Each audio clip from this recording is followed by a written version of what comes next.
Bom dia, meninos. Bom dia, bom dia. Todo mundo me escutando? Sim, bom dia. Bom dia, pessoal. Então, hoje, eu estava aqui tendo um problema para acessar o Zoom inicialmente, mas resolvi. Hoje nós temos dois convidados especiais aqui na nossa sala de aula. Eu gostaria de uma salva de palmas para Gabriel Moreira e Sebastião. Nós temos aqui essas duas figuras que vieram para brilhantar o nosso trabalho, tá? Falar sobre o documentário, tá? Aquele documentário que nós assistimos na última aula. Passei até o texto do Stuart Hall para vocês estarem trabalhando em cima disso e refletindo criticamente sobre o documentário. Achei de antemão, eu gostaria de fazer algumas considerações, Sebastião e Gabriel. Eu achei fantástico o documentário de vocês, a maneira com que vocês produziram, né? Um documentário de maneira tão objetiva e com como eu posso dizer, um fator identitário tão característico àquele povo, né? Você não deixou perder a identidade por algo tão breve. O documentário tornou-se, apesar de curto, bastante significativo. Eu acho que a identidade dos povos indígenas ficou bem ali retratada e a dinâmica de vida deles como algo sustentável, né, próximo, né, à realidade, não dando aquela questão da defasagem do que é a civilização, né, e do que é sociedade indígena. Ambos somos civilizações, ambos somos construções, e a partir disso eu acredito justamente na perspectiva do relativismo cultural, onde nós observamos que todos caminhamos às nossas formas, às nossas maneiras e de maneira singular, né? E vocês trabalharam isso de maneira muito autêntica e eu gostaria de parabenizá-los por isso. Eu achei fantástico o trabalho de vocês, muito, muito bom mesmo, muito bom, parabéns mesmo. Gabriel, quer começar a falar? Bom dia. Tá ok o áudio? Tá ótimo, já tá liberado. É um prazer estar compartilhando aqui com vocês sobre esse lindo projeto que foi o Aldeia do Cachimbo. A gente passou uma média de 15 dias lá convivendo com esses indígenas em Borés. E o resultado foi esse aí que vocês conferiram no nosso documentário. Desde o princípio, quando a gente foi lá na primeira vez, conhecer a aldeia, a partir de outro projeto, a gente teve aquela vontade, quando ouvia aquelas histórias que muitos contavam de suas lutas pela terra, pelo direito mesmo de ter o acesso ao que é deles, né? E a gente, a partir daí, que isso foi em 2018, num projeto chamado Arte Eletrônica Indígena, surgiu essa vontade de fazer o documentário Aldeia do Cachimbo. E quando surgiu o edital, a gente colocou esse projeto e foi aprovado e conseguimos fazer essa realização junto com os Imborés, que foi uma obra colaborativa, entendeu? Com a participação deles também, desde a pauta inicial, que a gente fez uma reunião de pauta, o que poderia ser abordado no filme, foi todo construído com base na visão deles. Nós fomos convidados para poder fazer parte desse filme com eles, mas é todo com base na visão deles, do mundo deles, entendeu? Para conosco. Aí eu fiquei muito feliz de estar participando dessa nova etapa de batalha deles, né? Porque é uma batalha diária que eles vivem lá. Muito preconceito, muitos ataques de fazendeiros, e é uma luta diária realmente, porque muitas vezes a gente tenta se colocar no lugar deles, mas realmente só quem está vivendo aquilo que sabe qual é a dor mesmo do preconceito, da indiferença para com até a vizinhança ali de Itambé. Muita gente mesmo tendo parentes indígenas, tem esse preconceito com os índios, né? Tem uma parte do filme mesmo que Manguei Chai conta que eles, quando vão vender frutas na feira, muita gente não quer comprar porque fala que são de índios que roubaram terra. Imagine, a terra é deles e eles que roubaram a terra, né? Isso é engraçado, né? Me disse que roubaram a terra. Se alguém roubou a terra, foi os nossos antepassados enquanto condição de branco, mas eu acho que... Mas o pessoal fala isso para eles. É engraçado, porque eles têm muita... Já tinha, quando eles conseguiram retomar essa terra, já tinha muitas frutas lá, mas eles agora, com o passar desses 2 anos, eles conseguiram colocar muitos mais pés de frutas e tudo mais. Aí eles usam para eles também, mas tentam vender na feira para ter uma forma de sustento também, né? Aí o pessoal fala, não, esse é de invasores de terra e tudo mais. Vamos ver um pouco do Sebastian. Sebastian? Vamos. Bom dia. Estou tomando café da manhã. Bom, primeiramente, professor, parabenizar aí pela... Eu não sei se o tópico da aula Nós estamos falando foi... justamente sobre cultura e falamos sobre alteridade e os povos indígenas, Sebastian. Sim. Não, eu recebi, eu fiz uma pausa para lhe dizer que não sei se foi uma iniciativa de seu coração ou se foi de alguma forma... pelo que eu sinto, sim, você entende do assunto, da causa, mas, digamos, tem uma lei que obriga as escolas a abordar a temática, não? Não, Então, eu não sei eu se... sempre trabalho isso por vontade mesmo e por militância mesmo. Eu sou aquele chato que gosta de quebrar a cara do sistema o tempo todo. Muito bem. Então, estou na sala certa. Somos vários e minha felicidade é porque eu vejo que o senhor também conseguiu mais gente aqui dentro. Sim, eu tenho uma sim. filha que a escola está chamando para entrar na internet e não...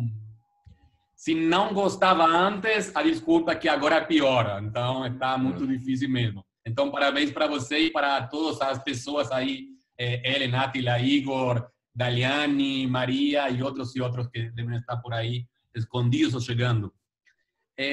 Eu tinha também algumas curiosidades, porque no ano de 2000, 99 e tal, eu andei bastante aí por Ribeira do Pombal, trabalhei com os Quiriri, então, de repente, não sei se na dinâmica de tua aula eu poderia me intrometer e perguntar se alguma pessoa na sala se reconhece ou como indígena ou com uma ancestralidade indígena. Eu queria saber se tem alguém aí. Nós temos alguns Levanta a alunos mão. com traços, pelo menos, traços fenotípicos e biotípicos indígenas. Eu não sei se, de fato, eles se reconhecem enquanto de identidade cultural indígena. Uma coisa é ter os traços, né? Outra coisa é se reconhecer, o que é mais importante. Se reconhecer indígena, eu acho que é o principal. Eu acho que tem várias linhas e dimensões interessantes aí, porque ainda que a pessoa não se reconheça como indígena, mas possa reconhecer na sua história, na sua forma de viver, nos seus costumes, nos seus gostos e desejos, alguma coisa dessa matriz, aí já é interessante, não? Porque como defender os indígenas se você não está nem aí com nada disso, não? Se para você a pessoa que está lá no mato ou que leva essa cultura não presta, é um burro, é inferior, aí a gente está com um desafio gigante. E aí, para quem mora em Ribeira do Pombal e está tão perto dos Quiriri, eu sei que antigamente tinha uma rivalidade muito forte, mas não sei porque há 10, 15 anos que não passo por lá. Se ainda há uma tensão como se fosse uma sociedade dividida em dois, uma guerra, ou se há um diálogo mais fluido, se avançou essa diversidade em diálogo, enriqueceu todo mundo ou não? Alguém aqui se reconhece da tribo Quiriri? Alguém? Não? Não temos aqui na sala? No público, não. No público dessa sala, não. Mas eu creio que no terceiro ano ou primeiro ano eu tenho alunos que são Quiriris. Tenho certeza. Aqui não. Aqui é uma turma do segundo ano, Sebastião. São segundo anos do ensino médio de uma escola em Pombal. Colégio Coupim. Eu me perguntava também o que significava a senha, aí a senha é o nome da escola. Sim, é o nome da escola. Coupim segundo é justamente uma referência ao segundo ano. Muito bem. Vinícius, deixo as provocações com você. Era só uma curiosidade de saber como estava mais ou menos a galera. Não, mas eu gostaria de, primeiro, assim, obviamente todos nós reparamos que você não é do Brasil, né? Você vem de um outro local, certamente ou França ou Canadá, pelo sotaque francês, né? E se dedicou a buscar entender a uma identidade que é nossa, né? Uma identidade formadora da nossa civilização, a civilização brasileira. Segundo Sérgio Buarque de Holanda, né, As Raízes do Brasil, nós somos formados por 3 grandes povos basiladores, né? Os negros, os indígenas, né, e então os brancos portugueses. E assim veio todo o processo migratório, e claro. Dentro dessa leitura, Sebastião, quando você se chocou assim com a realidade da aldeia em questão, que vocês fizeram um documentário, qual foi a maior dificuldade em você, enquanto, primeiro, um estrangeiro, em poder estar ali fazendo, vivenciando esse documentário e se propor, né, enquanto também estrangeiro, a retratar a realidade deles? Porque é um exercício muito de sensibilidade, eu creio, né? Como é que você percebeu isso? Obrigado pela provocação, Vinícius. Eu acho que os indígenas são estrangeiros na própria terra. Acho que são exilados na própria terra. Acho que são tão discriminados na própria terra que a minha condição de estrangeiro, branco, homem, é molesta. É até uma discriminação reversa, não? Se eu vou no hospital e há uma fila de pessoas esperando para ser atendidas pelo fato de ser branco, e se abrir a boca e falar, eu passo primeiro. Então, como não me solidarizar com as pessoas todas, sem importar-se pela cor, ou pelo sotaque, ou pelo sexo?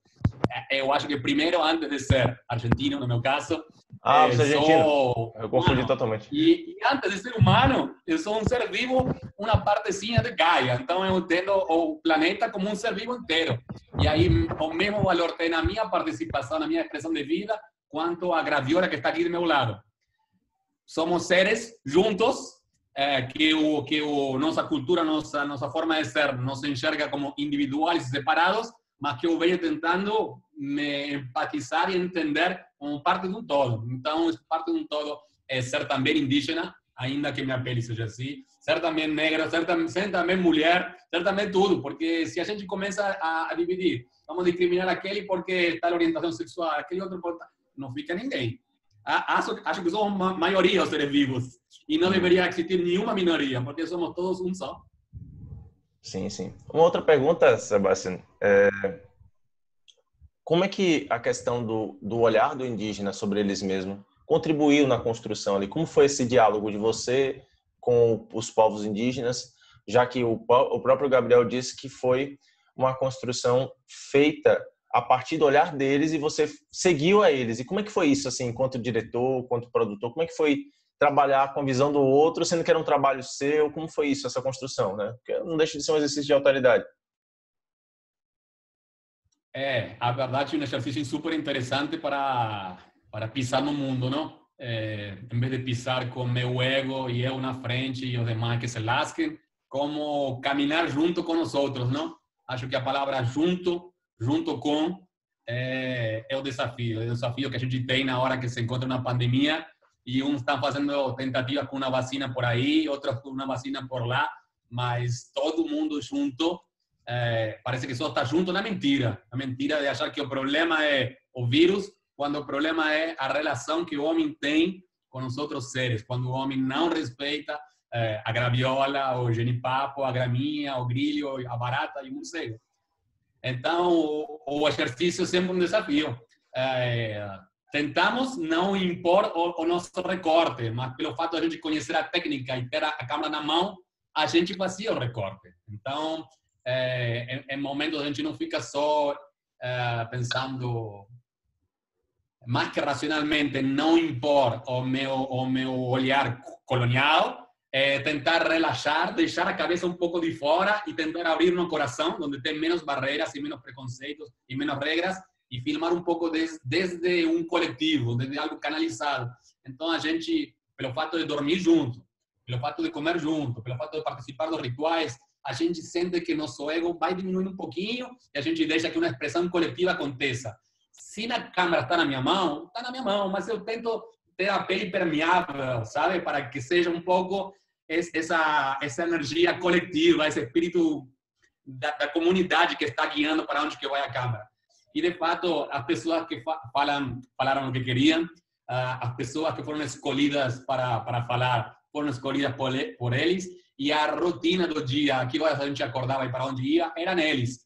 A câmera estava na nossa mão, o microfone estava na nossa mão, mas a gente tentou quebrar esse compartimento, eles, nós, eles, e tentar fazer uma espécie de trabalho coletivo. É um desafio, obviamente que é um coletivo, cada um na sua especificidade, individualidade, mas ao mesmo tempo uma alquimia dessa mistura, e como a gente de alguma forma entrou na crença da aldeia, a gente entendia que a gente tinha uma luz para cima, ou para baixo, ou para dentro, que nos orientava, que nos guiava. Então a gente relaxava um pouco a cabeça e deixava o filme fluir sozinho. As gravações não eram impostas. Vamos às 7 da manhã gravar o cacique e perguntar sobre a política. A gente deixava fluir, entregava, deixava fluir, entregava, deixava fluir. O último dia, quando não tínhamos mais dinheiro, tínhamos que ir embora, pensamos, não temos nada filmado, mas a gente já tinha o filme na mão. Vou passar a palavra agora para Gabriel, só um instante, e Sebastião.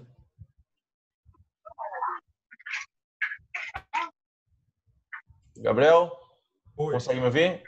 Consigo. Então, Gabriel, você disse que ia trazer uma representante da comunidade? Isso, ela já acabou de entrar agora. Laís Eduardo. Na verdade, ela é Laís, a proponente do bem? projeto. Laís Eduardo parece o nome de alguma aluna. Eu tenho uma chamada Eduardo, eu aceitei assim, tipo, pensando que era aluna, Laís, desculpa. Não, Seja tranquilo. bem-vinda, seja bem-vinda. Obrigada.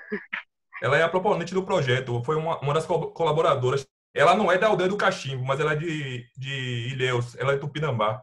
Aí eu vou passar a palavra para ela um pouco, para ela se Então, apresentar. Laís deve conhecer um grande amigo meu, Canru.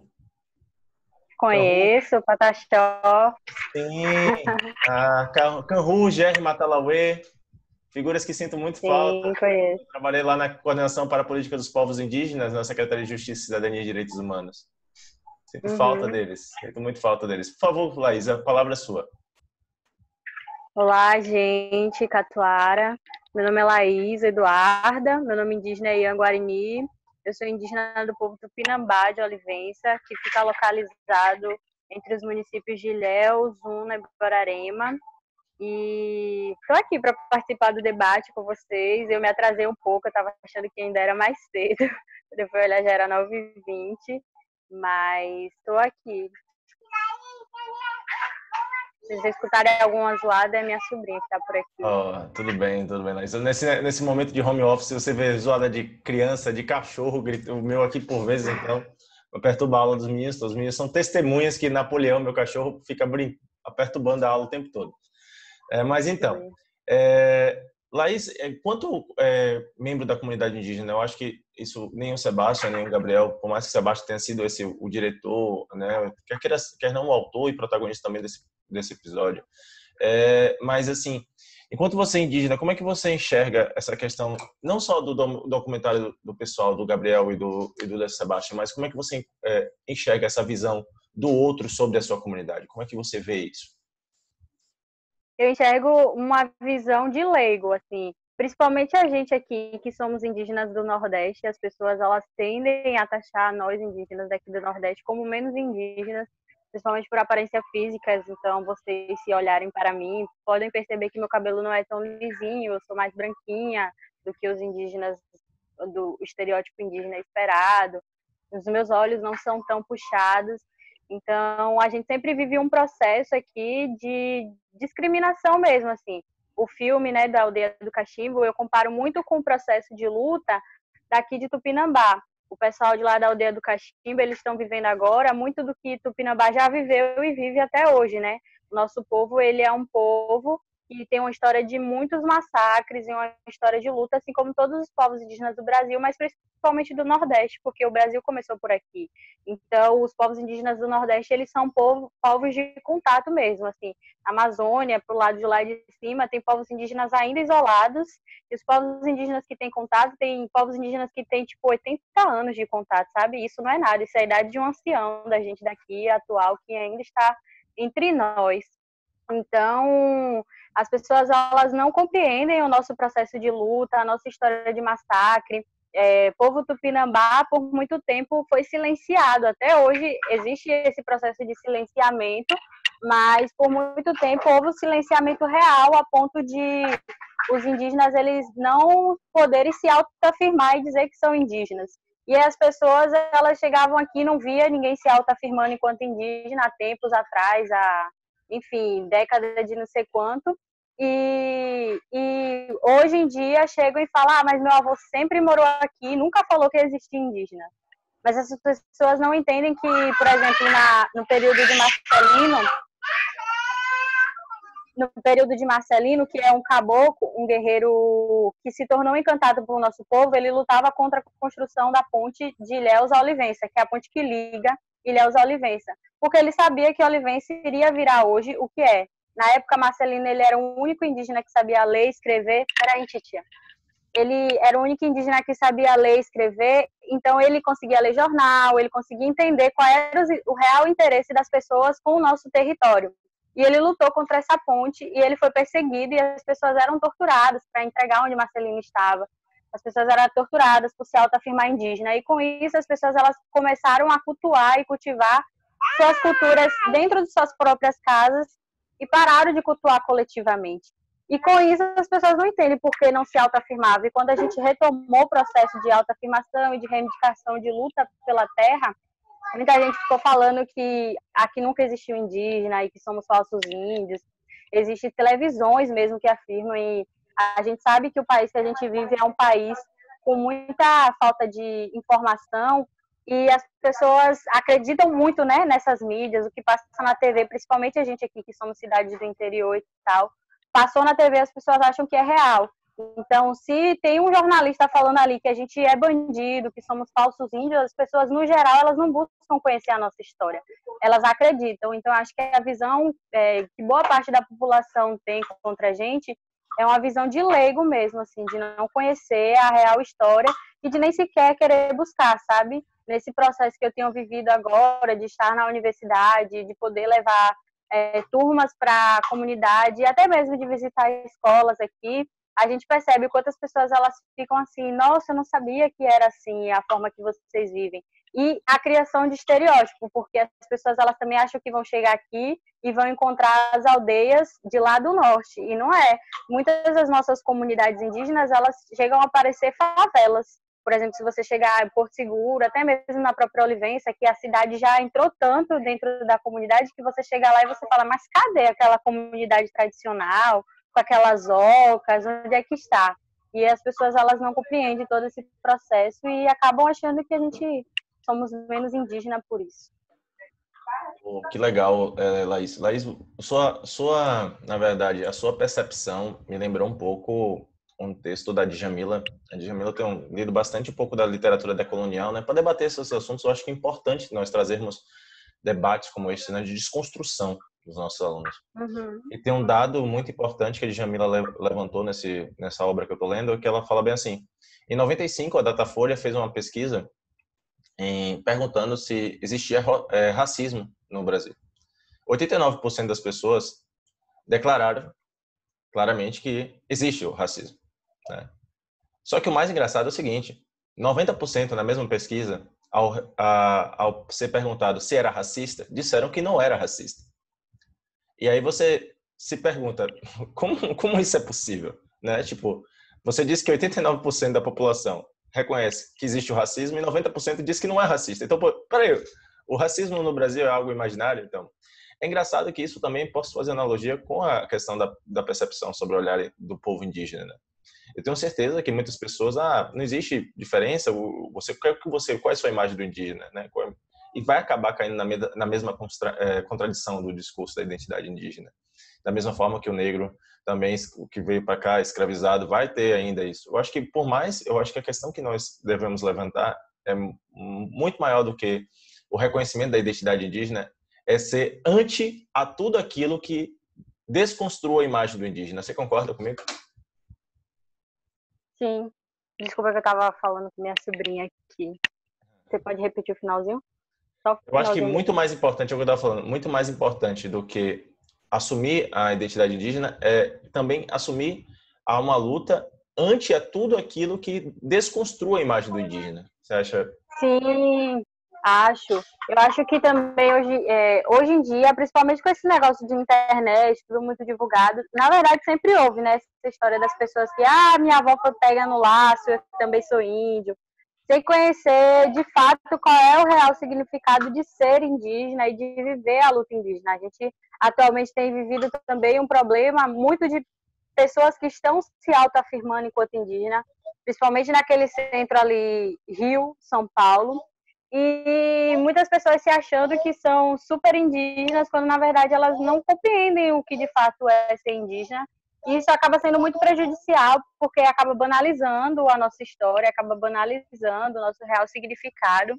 Mas é isso, eu acho que muitas pessoas acham que devemos salvar a Amazônia, todos nós somos povos indígenas, mas não compreende qual é o real significado desse povo, entende?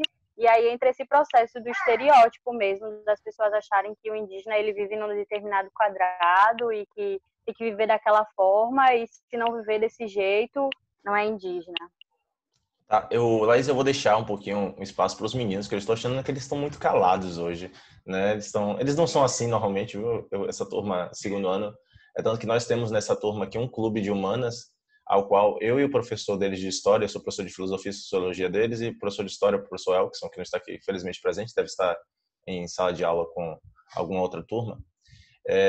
Acabamos escolhendo eles porque eles são figuras críticas e também figuras de uma grande sensibilidade social e cultural. Vou passar aqui para Alberto, tá, gente? Pode levantar a mão aí, clica no raise hand do aplicativo que eu libero aqui a fala. Beleza? Quem quer Só falar? uma pergunta, qual é a escola de vocês? É o Colégio Coping, em Ribeira do Pombal.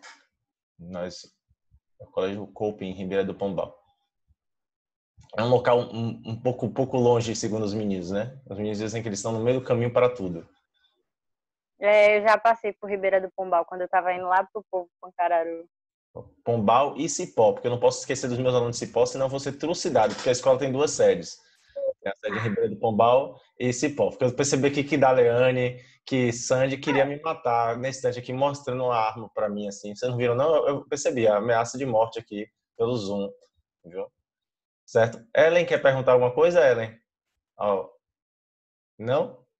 Dali, quer fazer alguma pergunta? Dali quer. Quer não? Não? Gente, vocês não estão curiosos hoje, vocês participam sempre da minha aula, vocês não estão me fazendo passar vergonha aqui na frente dos nossos convidados? Que absurdo, rapaz. Aqui, Silze quer, graças a Deus, obrigado, senhor. Existe Silze na vida. Cadê? Pronto, Silze, pode falar, querida. Bom dia. Eu espero que seja tudo bem com vocês. E quando o professor falou que a gente ia fazer um trabalho relacionado ao documentário, eu achei muito interessante, eu fiquei muito feliz. E eu assisti o documentário e quando eu fazia as minhas observações sobre o documentário, eu achei uma referência, assim... Não, na verdade não foi uma referência, eu correlacionei com o conteúdo de redação que a professora passou recentemente, onde ela indicou um livro chamado Ética para o Meu Filho, de Fernando Savaté, e ele fala sobre justamente a visão de moral e ética. Que a moral, ela seria a visão padronizada do que a gente tem sobre o certo e errado. E a ética em si seria a crítica sobre isso. Então, eu acho que isso acaba se relacionando com a visão que a gente tem em relação às tribos indígenas também. Porque, como ela falou, com a modernização existe a questão de evolução de todas as etnias que existem. E isso não fica de fora, o povo indígena também. Só que a ideia padronizada que a gente tem sobre estereótipos de diferentes pessoas em relação às tribos indígenas ainda prevalece hoje em dia. Então, a visão de que os povos indígenas são retrógrados, que são povos preguiçosos, esse tipo de coisa ainda prevalece hoje em dia.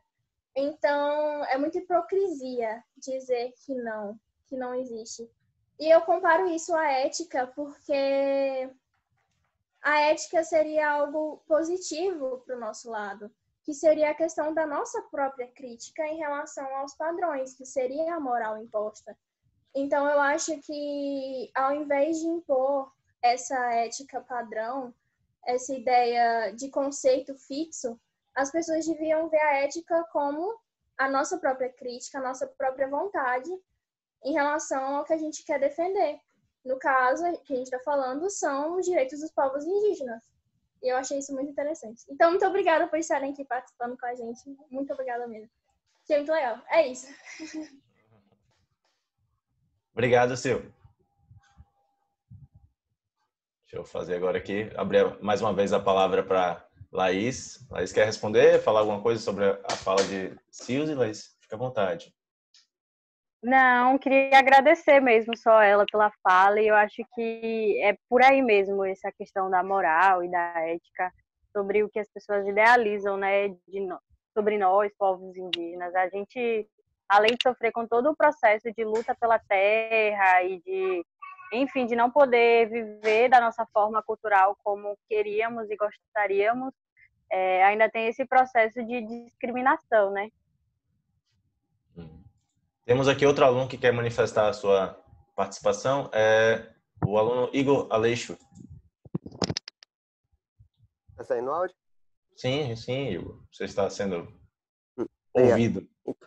Então, no comentário, quando tá assistindo, queria agradecer muito também, tanto a presença dos dois, quanto da Eduardo. No comentário, eu percebi uma coisa muito constante, a não presença da língua nativa. Eu queria fazer essa pergunta, primeiramente para Eduardo e também para os dois, se eles quiserem comentar, sobre se a língua nativa, se ainda se lembram, e no caso do documentário, se os povos ainda usavam essas línguas, porque, tipo, a língua é como uma parte da cultura em si, e quando se perde ela, você perde a sua cultura também. Eduarda? Não necessariamente a gente perde a nossa cultura por perder nossa língua, até porque a opção de não falarmos nossa língua não foi escolhido por a gente e não foi porque a gente quis. Como eu falei, principalmente nós aqui do Nordeste, somos povos de contato, né? Povo Tupinambá, como eu falei, está localizado aqui na região de Ilhéus, que é bem perto a Porto Seguro, que é onde aconteceu o processo de invasão. E a gente era imposto a falar o português. Então, nós indígenas não começamos a falar o português porque a gente achava que o português era mais bonito. Eu fiz alguma coisa aqui no meu celular que está aparecendo só a minha imagem, não está aparecendo vocês falando. Mas depois Gabriel me explica aí como é que eu tiro. Enfim, só você apertar na partezinha da gradezinha em cima, na opção superior direita. Tá bom, depois eu tento fazer isso. Mas botei do lado aqui que aparece todos os quadradinhos. Enfim, a opção de começar a falar o português não foi nós indígenas que decidimos falar, vamos começar a falar essa língua porque ela é mais bonita. Foi imposto também que a gente começasse a falar o português porque a nossa língua era taxada uma língua errada. O processo de invasão da cidade, desse processo de colonização dentro das nossas comunidades, que não sei se vocês sabem também, se fala muito, né, nos livros de história sobre a escravização dos povos negros, mas se fala pouco também sobre a escravização dos povos indígenas, apesar dos povos indígenas não deixarem ser escravizados tão fácil assim, mas ainda houve sim, e existe até hoje muitos povos indígenas que são escravizados dentro das fazendas, dentro das regiões rurais que existe, e a língua foi, durante todo esse processo, algo que foi se perdendo com o tempo. Ela não se perdeu completamente. Hoje, aqui em Tupinambá, a gente vive um processo de resgate. Muitas pessoas não gostam dessa palavra resgate, porque se dá essa conotação de algo que foi perdido, e a gente não considera que a nossa cultura ela foi perdida, ela foi silenciada, mas eu não tenho outra palavra agora para definir, a não ser o resgate. E a gente estuda a língua tupi no colégio. Eu me formei no colégio indígena, e lá no colégio a gente estuda as mesmas disciplinas, porque apesar da nossa educação ela ser uma educação diferenciada, ao mesmo tempo que o governo ele diz que, né, tem um artigo lá 232 e 233, ou 231 e 232, não sei, da Constituição, que garante que nós, povos indígenas, vivemos ao nosso modo, né, a nossa cultura. Só que, ao mesmo tempo que o governo ele diz que a gente pode aplicar a nossa educação diferenciada, ele impõe algumas regras. Então, a gente tem que estudar as mesmas disciplinas que vocês estudam, português, matemática, até mesmo a língua estrangeira a gente estuda. E, para além dessas disciplinas, a gente ainda tem aula de cultura, a gente tem aula de tupi, a nossa aula de educação física troca por jogos indígenas. E dentro do colégio já existe esse processo de ensinamento da língua para que a gente possa retomar. Dentro do meu povo, Tupinambá aqui de Olivença, porque não existe só Tupinambá aqui em Olivença, mas dentro aqui de Tupinambá de Olivença, a gente ainda não consegue dialogar na nossa língua. A gente tem músicas no tupi, a gente canta muito, eu conheço muitas palavras, muitas coisas, muitos cumprimentos, como, por exemplo, catuara, que é bom dia, catucaruene, boa tarde, catupituna, boa noite, mas a gente ainda não consegue dialogar. Os pataxós, por exemplo, eles já conseguem, muitas pessoas, dialogar no Pachorrã, eles conversam entre si no Pachorrã. E eles fazem também esse mesmo processo de ensinar a língua no colégio indígena e também dentro da comunidade. Então, assim, a língua, ela se perdeu. É lógico que isso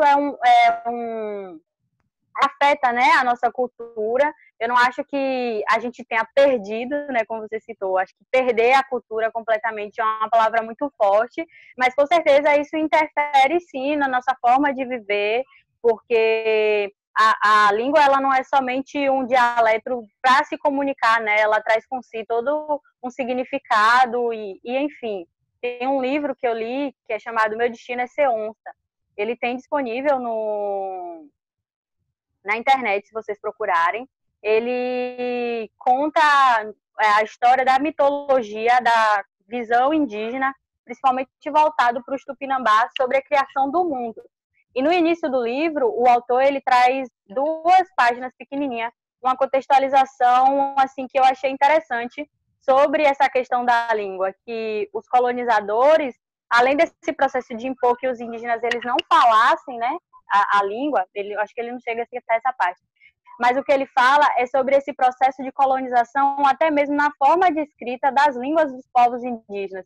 Quando eles chegaram aqui, para eles compreenderem a língua dos indígenas e compreenderem o que os indígenas queriam falar para conseguir se comunicar, até a forma de escrita do dialeto indígena eles mudaram, sabe? Então, por exemplo, o Kanhu, que é uma pessoa que o professor citou.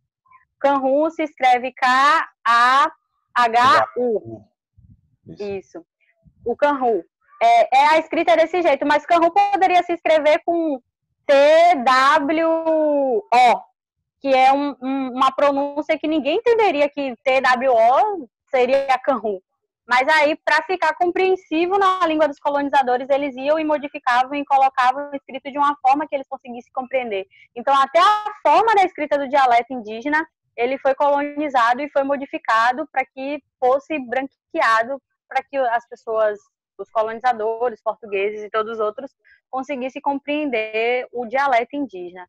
Então, assim, a língua aqui em Tupinambá, ela infelizmente foi sim silenciada, mas eu não enxergo que isso seja um apagamento. Eu concordo com você que sim, é algo que interfere na nossa cultura, mas não a ponto de que a gente tenha perdido completamente a nossa cultura, a nossa identidade. Certo.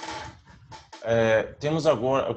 Eu gostaria de fazer algumas considerações, mas eu vou deixar para o final, talvez. Eu gostei muito da sua fala, porque me remete justamente, tanto que você falou povo de contato. É bom que os meninos entendam, né? Eu acho que muito mais difícil do que. Muito mais fácil. Peraí, deixa eu me organizar aqui. Muito mais difícil que um indígena do interior do Brasil, né, que naquela época da abordagem colonial era considerado sertão, né, tudo aquilo que estava além do território era considerado sertão.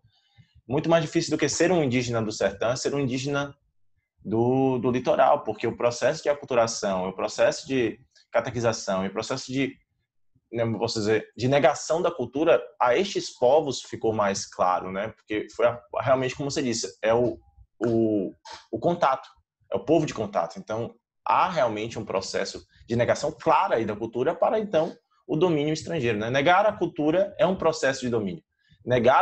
Por exemplo, negar a condição do indígena, negar a identidade indígena é um processo de domínio, né? Tudo atrás disso tem um discurso político, sim, e bem claro, né? Bem claro mesmo.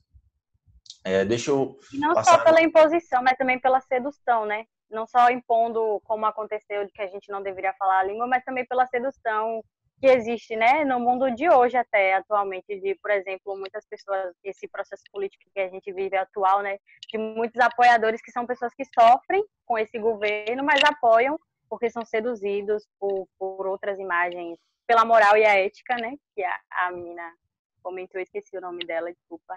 Silvia, Mas Silvia. por essa ideia da catolização da igreja, né, que a igreja católica é o que rege o mundo, né? Sim, não o meu mundo, graças a Deus. Mas voltando aqui, deixa eu ver aqui. Temos aqui uma pessoa querendo falar, que é agora o Renato. O Renato vai falar agora. Cadê o Renato?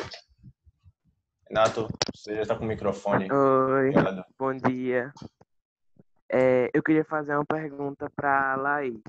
Para perguntar, tipo, se você sente dificuldade em Renato, aparece na afirmar... câmera que você está escondido aí atrás do seu óculos. Eu queria perguntar se, tipo, você sente dificuldade em se afirmar indígena, sendo que o mundo de hoje busca, tipo, uma cultura só, uma cultura hegemônica para todo mundo. Isso é um empecilho para você ou você se sente mais segura disso, sabendo que você está sendo contra o sistema? Hoje não mais, Renato, mas eu passei por esse processo de negação da minha cultura na minha adolescência. Assim, quando eu era adolescente, eu tinha vezes que eu não queria me pintar porque eu não gostava, que eu não queria vestir o traje, principalmente por conta desse processo das pessoas elas olharem estranho, né? Aqui, como eu falei, o pessoal da aldeia do Cachimbo, eles estão vivendo um processo muito parecido do que nós do Pinambá. Esperem rapidinho que minha filha está arranhando um.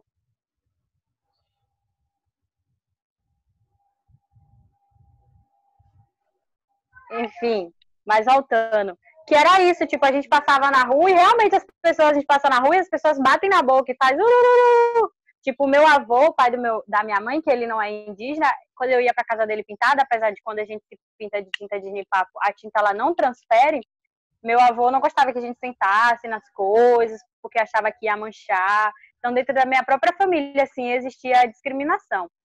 E, enfim, isso incomodava, principalmente para um adolescente que está vivendo esse processo, né, hormonal, esse processo de descoberta no mundo, quer se enquadrar dentro de um padrão. Eu não queria mais também dançar o ritual, então, no colégio, todos os dias de manhã, a gente, antes de iniciar as aulas, a gente fazia ritual. Ou quando a gente tinha apresentação, que a gente viajava para um lugar, ou quando tinha alguma coisa dentro da aldeia, a gente também faz o nosso ritual, e eu não queria mais fazer isso porque eu não achava legal.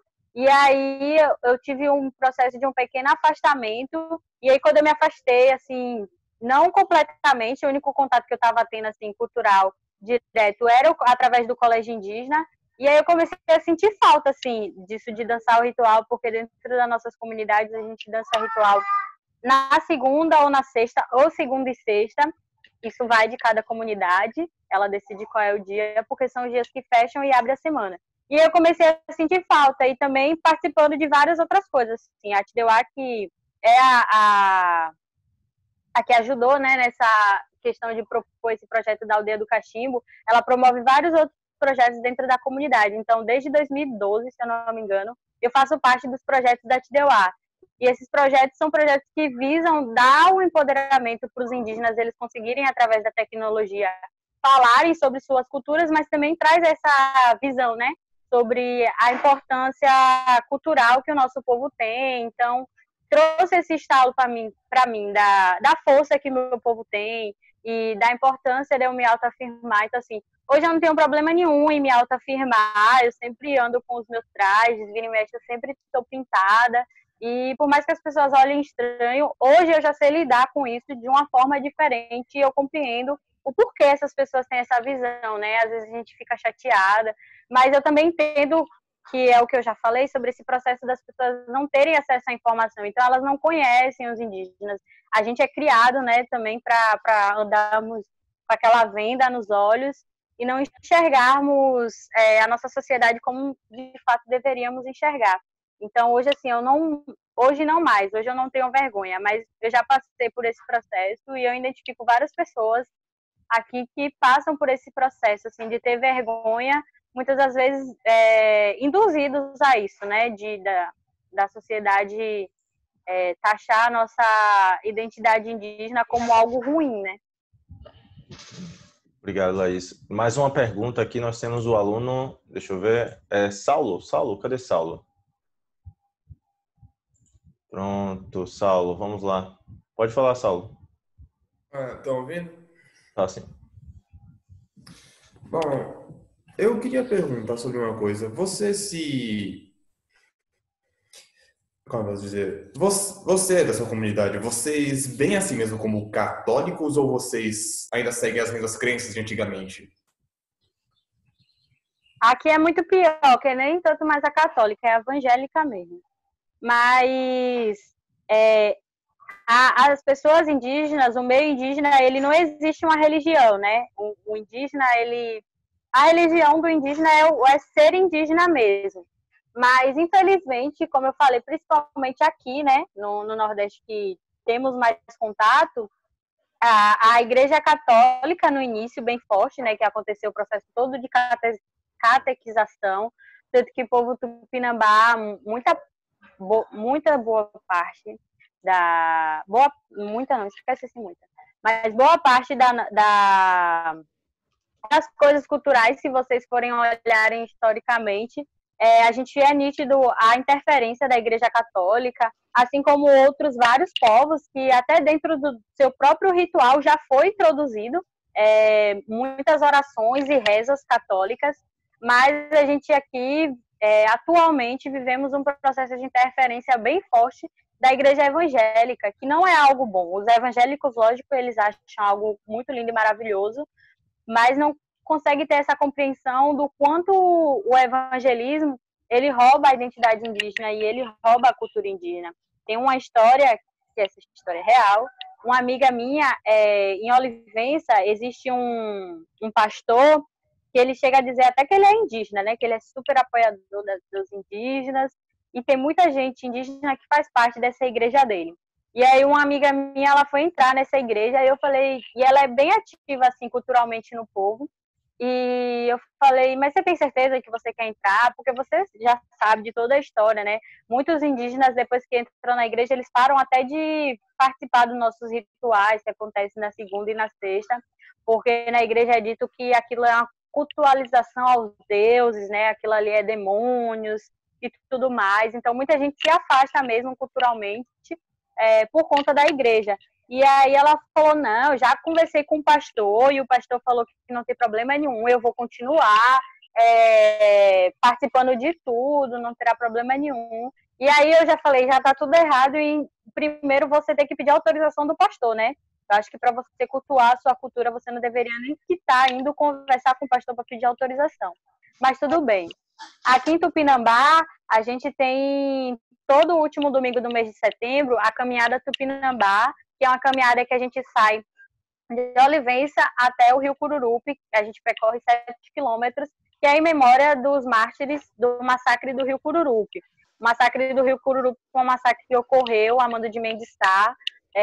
O filho dele foi atingido por uma flecha e ele se revoltou e mandou matar vários indígenas, e aí houve essa batalha lá no Rio Cururupi, e no final Mendes Sá estendeu os corpos indígenas, que ao todo deu 7 quilômetros, uma légua de corpos indígenas, um do lado do outro, e ele ainda saiu andando em cima desses corpos.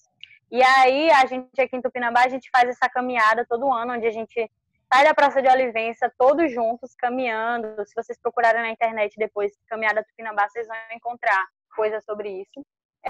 A gente sai cantando, né? Para esses mártires, não somente do massacre do Rio Cururupi, mas a gente faz também em memória de todos os mártires de luta até os dias de hoje. E também é um momento de reivindicação política, né? Onde ali a gente também vai com faixas, falando sobre as nossas reivindicações atuais, sobretudo demarcação de terra.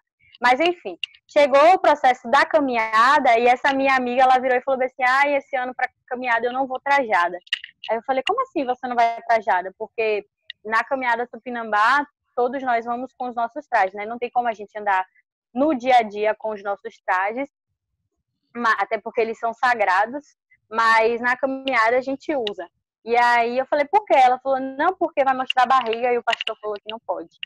Aí eu falei, tá vendo aí? Você falou que a igreja não iria interferir, e acaba interferindo sim. Então, assim, por ser indígena, a gente não se denomina nada. O indígena em si, ele não tem nenhuma religião. Mas existem vários indígenas que estão dentro das igrejas evangélicas ou das igrejas católicas. Até mesmo outras religiões diferentes, mas essas outras religiões são minorias. E as prejudiciais mesmo, assim, são a católica e a evangélica. Obrigado, Laís. Assim, eu vou pedir para só interromper essa pergunta, porque tem uma última pergunta aqui. Depois eu vou pedir para Gabriel, Sebastian e você fazer as considerações finais, né? Fazer um momento de conversa final com os meninos, só para deixar a consideração de vocês. Esse projeto é fantástico, mas eu vou deixar aqui liberado para essa menina antes que ela me dê um tiro.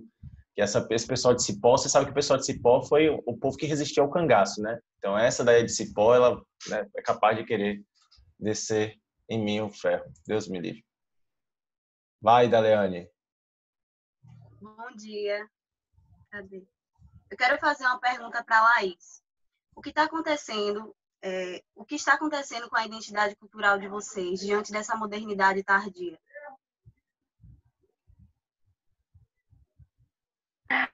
O que está acontecendo, em que sentido? Eu não entendi a pergunta. As mudanças. Porque, por exemplo, relacionadas à globalização e etc. Você, por exemplo, Laís, eu entendi a pergunta dela. Você, por exemplo, já é uma pessoa que frequenta os espaços universitários, você já tem esse choque, né? Você e tantos outros já tem esse processo da modernização, esse processo de contato, que foi por muito tempo negado a vocês, né? Quer queira, quer não, quando então vocês não têm um fácil acesso, ou um acesso mais, na verdade, coerente para vocês dentro das dificuldades que vocês encontram também no acesso à educação básica. Como é que vocês, né, veem essa questão da identidade de vocês nessa reconstrução? Sim. Então, eu não comentei, mas eu estudo na UFSB, que é a Universidade Federal do Sul da Bahia. A UFSB, ela tem uma metodologia diferenciada. Ela atua através da... ela atua através... Desculpe, Universidade Federal do Sul da Bahia. Essa é ao qual o professor Antônio Matheus Soares é professor ou não? Eu não sei, porque ela atua em 3 campos. Tem o de Itabuna, de Porto Seguro e de Teixeira. Eu não conheço todos os professores, eu conheço mais o de Itabuna, que o que eu estou atualmente. E aí ela atua através da interdisciplinaridade. Então, para você fazer qualquer curso, você tem que primeiro passar no primeiro ciclo, que é através dos BIs, que é bacharel interdisciplinar, ou LI, licenciatura interdisciplinar. E aí, depois que você faz, você pode migrar. Eu estou fazendo BI em Humanidades para depois migrar para Antropologia. Então, eu já pego muitas coisas sobre isso. E já estudei um pouco sobre cultura, né? E cultura é isso, a gente compreende que cultura não é algo fixo, ela é algo que se transforma. Então, a gente, com esse processo de globalização, né? Naturalmente, óbvio que a gente também se transformaria, a nossa cultura ela não ficaria a mesma de 1500, mas a gente é forçado também, até mesmo pela cidade estar dentro das nossas comunidades, a acompanhar esse processo de civilização mais voltado para a cidade, né? Então, a gente acaba se modificando de uma forma que fortaleça a nossa cultura. Eu estou estudando dentro da universidade para dar um retorno para o meu povo, mas também não por obrigação, sabe? Eu sou cotista, entrei pela cota indígena e eu estou lá para representar meu povo, não somente porque eu entrei por uma cota, mas porque essa é a minha própria vida, sabe? Eu não estou ali para dar retorno para o povo como uma dívida, mas porque o bem-estar do meu povo é meu bem-estar. E a mesma forma é a apropriação das tecnologias. Agora a gente está aqui falando sobre o Zoom e a gente está podendo conversar sobre questões indígenas que, de certa forma, de outras formas, a gente não poderia fazer essa conexão. Então, eu acho que a gente também está se transformando, estamos fugiu a palavra, mas se apropriando mesmo das tecnologias ao nosso favor, né? Existem várias mídias indígenas aí nas redes sociais e até mesmo fora. Recentemente agora criaram um portal tipo Netflix para introduzir vários filmes indígenas. O filme Mensagens da Terra, que é um filme que saiu um pouquinho antes do... Depois eu passo para Gabriel o link, você pode passar para os seus alunos. Por favor. O Mensagens da Terra já entrou. Eu acho que o filme da Aldeia do Cachimbo também vai entrar nesse portal. Enfim, existe aí a Rádio Iandê, a própria Tideuá, tem um site da Tideuá, tem várias outras coisas lá.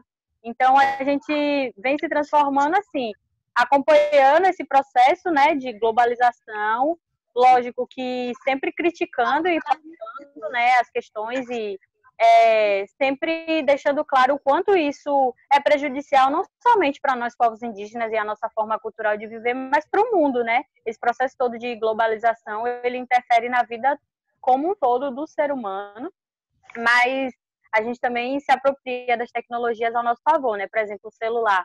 O celular é uma ferramenta não de luxo, mas também de luta para os povos indígenas. Como eu falei aqui, eu já dei palestras em colégios aqui, e eu lembro de uma palestra que eu fui dar em um colégio daqui, que na hora foi eu e mais 2 indígenas, e um desses outros indígenas é professora. Então, ela sabia lidar muito bem com criança, porque era pessoas de ensino fundamental 2, né? Que é da 5ª série até 9º ano, não, 6º ano até, não sei qual é, primeiro ano, não sei, mudou. Na minha época não era assim. Não sou tão velha, mas enfim. E aí ela pediu para as pessoas anotarem perguntinhas. E aí chegou uma pergunta de um menino que falou assim: vocês estavam aqui falando sobre o quanto o povo de vocês é sofrido, que existe até gente em estado de miséria e tal. Por que vocês não vendem esses Moto Gs para comprar comida para o povo e tal? E aí meu padrinho, que é a pessoa que levou a gente para palestrar lá no colégio, ficou revoltadíssimo, assim, não deixou nem a gente responder isso, que o celular ele não é um luxo, o celular é uma ferramenta, porque quando a gente fala que a gente está sofrendo ataque dos fazendeiros, muitas pessoas não acreditam, ficam falando que é mentira e que a gente está inventando história. Então o celular é uma forma da gente até mesmo provar, a gente pode filmar esses ataques, a gente pode expor esses ataques e pode também pedir ajuda através dessa ferramenta, né? Então a gente vem se apropriando das tecnologias, mas voltado para esse sentido de fortalecimento cultural. A gente tenta sempre acompanhar esse processo de uma forma que possa fortalecer a nossa cultura. Certo, eu agradeço, Laís. Então, agora eu vou para as considerações finais. Eu gostaria de deixar primeiro a palavra para a Laís. Você pode começar, né, Laís, a fazer as considerações, agradecer. Eu acho que é importante. Sim. Desculpa, gente, que eu cheguei atrasada aqui, mas foi muito bom estar com vocês. Eu achei muito rápido. Eu cheguei 20 minutos atrasada, mas eu achei rápido. Eu espero que eu tenha contribuído para o processo de vocês, e depois, se vocês tiverem dúvidas ou quiserem falar mais sobre, vocês podem me procurar, vai ser um prazer. Eu gosto sempre de estar respondendo as dúvidas, é o que eu falo, né, quando eu vou falar com as pessoas, e elas podem tirar todas as dúvidas, até aquelas que realmente indígena anda nu, porque eu sei que isso de fato é uma dúvida das pessoas. As pessoas, elas infelizmente, como eu falei, não tem acesso à informação, então as pessoas elas criam várias mitologias em suas cabeças, criam vários estereótipos sobre o que de fato é ser indígena. Eu queria agradecer ao professor e a todos os alunos por estarem tendo essa preocupação, né, por estarem buscando aprender a real história, né, e não se contentando com aquelas historinhas que é dita nos livros de histórias didáticos, que é dado nas redes de escola. E é isso, muito obrigado pela presença de vocês. Sebastián, por favor. Muchas gracias, profesor, muchas gracias a todos. Então, vamos em português, vou tentar, pelo menos. Com o meu sotaque canadense. Mas no início eu pensei que você fez um U, assim que eu falei, não, ele é francês, cara. Eu peguei o Sebastián também, Gerlich, que é um sobrenome francês, não? Não, mas tudo bem. Não? Vamos lá. Polonês. Polonês. Herlitz. Judaico. Bom, gostei muito. Eu também achei... É legal a gente achar curto. Eu acho que o problema é quando a gente acha comprido, não? Então dá vontade de continuar a conversar com cada um de vocês, com a turma. Isso é muito bom. Eu sei que vocês vão reverberar na discussão, e a gente também fica pensando nas coisas que foram ditas, as que não foram ditas também. Mas gostei do gancho aqui no final, o Laís e Gabriel, lembraram de um outro trabalho que a gente fez, então botei aí o link do canal, onde a gente está postando nossas produções, e aí a invitação, o convite seria para, se você quiser, quem tiver interesse, assistir outro filme, e eu quero introduzir desta forma, se chama Mensagem da Terra. Eu acho que neste momento do mundo está todo mundo precisando obrigatoriamente refletir com profundidade qual é a forma que quer viver, e acho que tem formas que não são a favor da vida, e tem, por lo menos para mim, uma inspiração muito grande de formas possíveis que são sim a favor da vida no mundo indígena. Então é um filme bem atual, que provoca, especialmente neste momento, a gente querer pensar que tipo de vida a gente quer. Eu não acho que ninguém tenha que, é impossível, virar indígena ou copiar o modelo de vida. Mas sim, tanto na Aldeia do Cachimbo como nesse outro filme, tem simples exemplos que me parece que provocam a gente a pensar como a nossa chamada civilização ou a nossa chamada modernidade vinha pelo caminho errado, vinha pelo caminho da morte, e agora tivemos a sorte de fazer uma pausa para ver se a gente consegue mudar o rumo. Não conseguir mudar o rumo, não sei se seguimos conversando no mundo espiritual ou como, mas eu ainda tenho fé em que a gente vai entender, receber os recados e conseguir fazer a mudança. Então, muito obrigado da minha parte. Eu espero que nós tenhamos a oportunidade de ter esse papo também lá na escola, né? Presencialmente, depois de toda essa pandemia, depois de todo esse, né? Esperamos. Gabriel, muito obrigado, Sebastião. Foi um prazer estar aqui com vocês, debatendo sobre esse lindo projeto que foi a Aldeia do Cachimbo. Agradeço o convite de Vinícius, agradeço também a Laís por ter aceitado o convite e participar da roda de conversa. E que a mensagem deixada pelo filme, principalmente uma fala muito forte para mim do filme, é a última fala do Cacique Capilé, que quando ele diz: ou a gente cuida da Mãe Terra, ou a gente vai morrer junto com ela, né? Eu acho que esse momento que a gente está passando, realmente a gente tem que refletir, como o Sebastião falou, a importância da gente estar cuidando da Mãe Terra e, consequentemente, da gente também, né? Que a gente é fruto disso, fruto dessa mãe que rege o universo, que é a Mãe Terra, né? E que a gente possa cada vez mais perpetuar esse respeito pelo povo indígena, que é um povo tão rico. Muita gente diz que é um povo pobre, mas a pobreza é uma coisa muito relativa, né? Ali é um povo muito rico, sim. E que a gente possa, sim, ter esse encontro depois, pessoalmente, aí no colégio. E agradeço mais uma vez o convite de Vinícius. Bom dia a todos. Gente, devo encerrar, né? Agradecer a todos, não só aos convidados, mas meus alunos que ficaram aqui até um pouquinho da aula. Eu acho que eu já tomei um pouquinho da aula de Wesley. Wesley vai querer me matar, se as pessoas estão ficando nervosas nesse momento, né? Agradecer muito a Laís, Gabriel, Sebastião, muito obrigado, né? E sintam-se sempre à vontade ao quererem trazer um projeto. Eu percebi aqui a questão da ONG, por favor, né? Me informem sempre sobre os resultados, sobre os trabalhos. Sebastião, pode ficar tranquilo. Vou conceder para você a gravação dessa aula, né? Meu pacote que permite isso, eu vou fazer a transmissão para você, se até por nuvem, se você quiser, eu posso mandar, tá? Então, muito obrigado a todos, certo? Tenham um bom dia e fiquem com, né, os sagrados, vamos deixar dessa forma hoje. Tchau, tchau.